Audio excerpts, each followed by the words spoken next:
Baiklah adik-adik, kita lanjutkan soal berikutnya.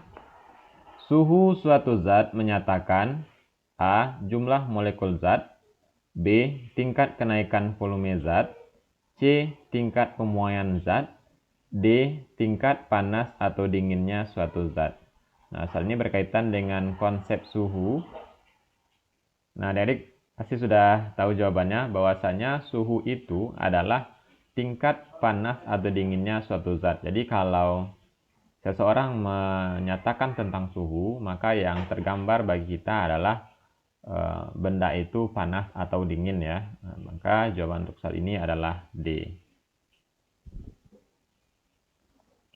Salah satu keuntungan alkohol sebagai pengisi termometer adalah A. Dapat mengukur suhu yang sangat tinggi, B. Dapat mengukur suhu yang sangat rendah, C. Tidak berwarna, D. Tidak membasahi dinding tabung.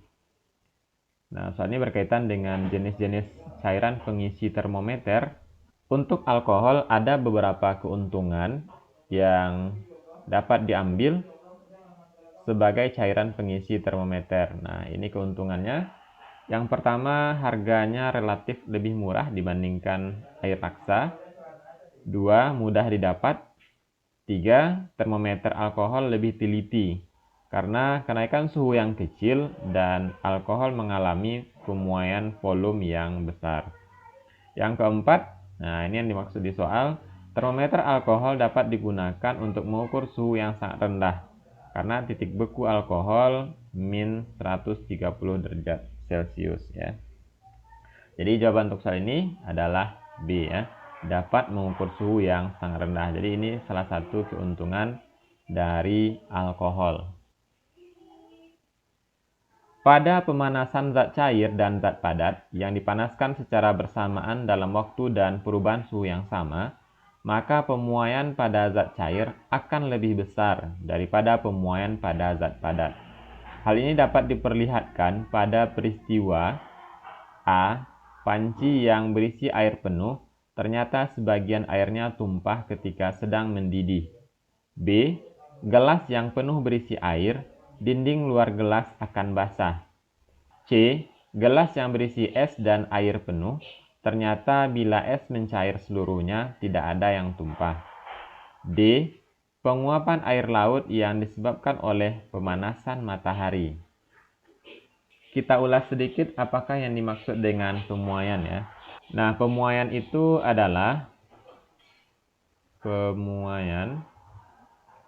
pertambahan ukuran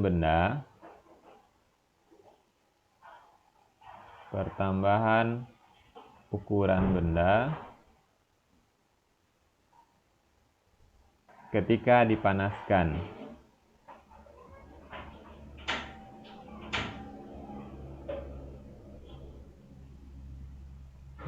Dari hasil percobaan disimpulkan bahwasanya pemuaian zat cair itu lebih besar daripada pemuaian zat padat. Maka secara pengertian ini ketika dipanaskan maka pertambahan ukuran. Nah, di sini bisa volume, bisa panjang, bisa luas ya. Berarti untuk zat cair lebih besar dibandingkan dari zat padat.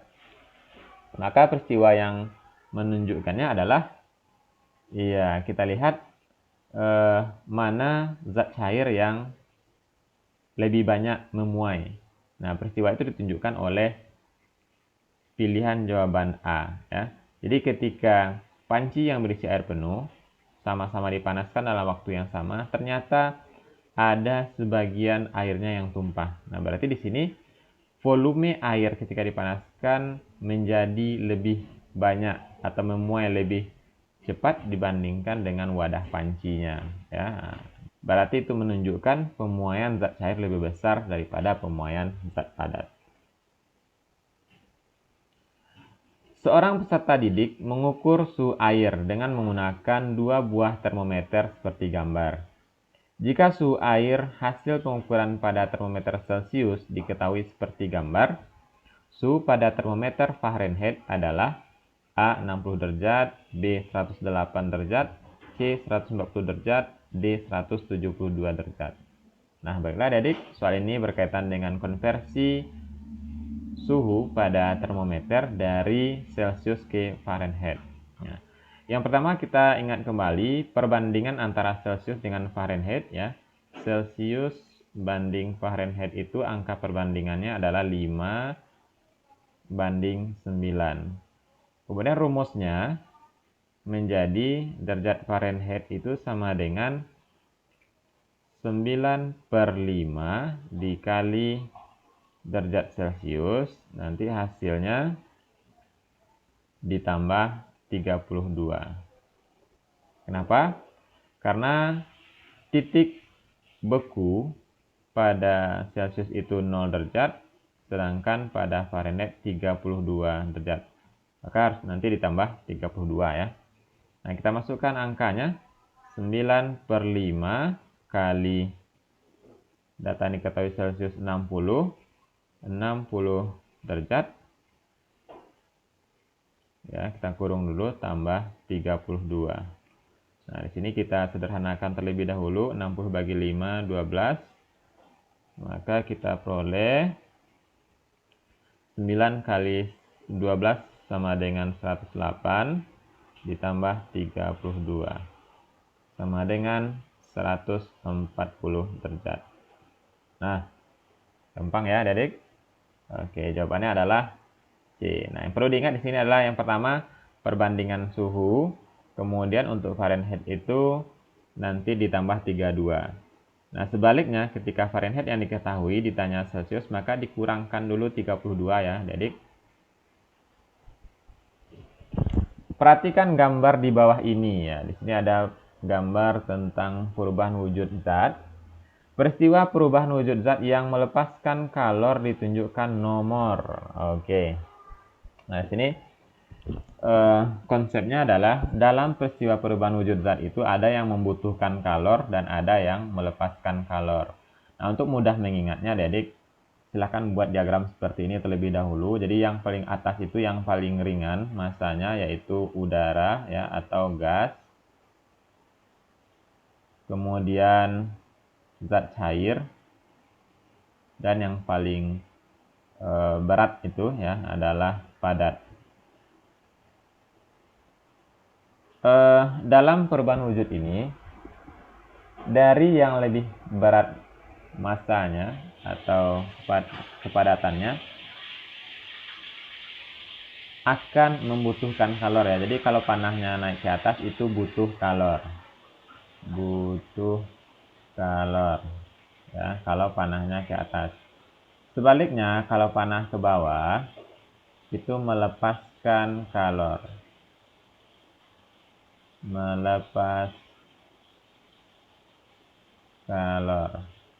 Ya, kalau panah ke bawah. Nah, jadi cukup menghafalkan konsep ini ya. Nah, sekarang kita lihat peristiwa yang melepaskan kalor ya. Berarti yang pertama dari gas ke cair.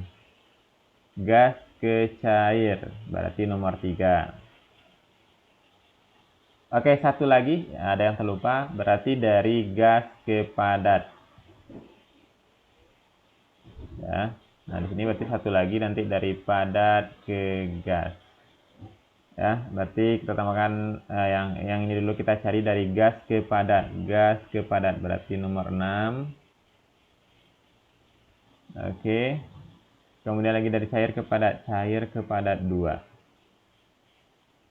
Nah, sudah kita dapatkan jawabannya, yaitu 2, 3, dan 6, yaitu C.